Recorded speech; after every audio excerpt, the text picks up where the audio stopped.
Living healthy is a commitment. Here are some of the strategies that I use to keep myself on track.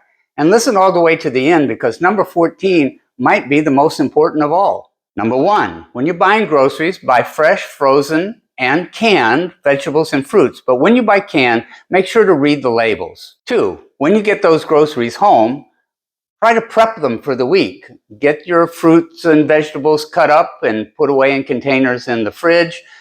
Do the same thing with your chicken or fish or other proteins. Put them into serving sizes and get them in the freezer.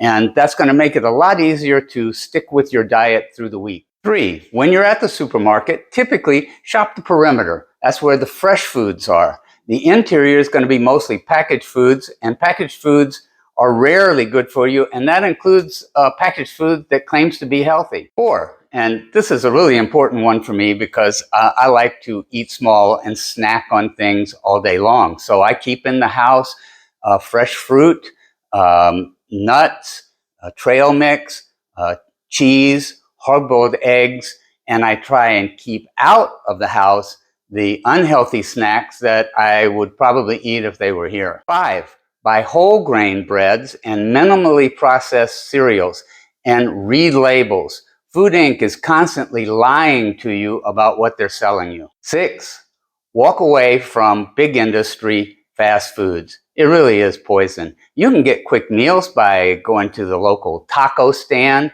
or to a Mediterranean buffet or a sandwich shop where they're using fresh ingredients to make that food.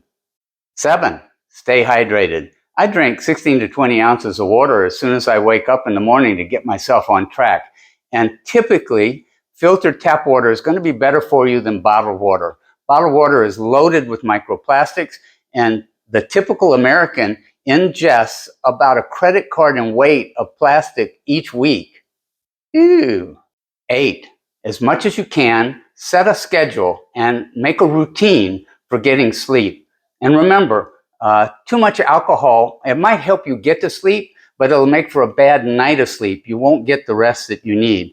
I find that reading an actual book is helpful for me. You can try meditation, but get off your phone, get off your computer, turn off the TV, do some deep breathing, and get that good night of sleep. 9, when you do drink, practice mindful drinking. I drink less than I used to when I was younger, but even then, I found that it was helpful to have a glass of sparkling water in between whatever I was drinking that night. 10, find exercises that you actually enjoy doing and mix them up.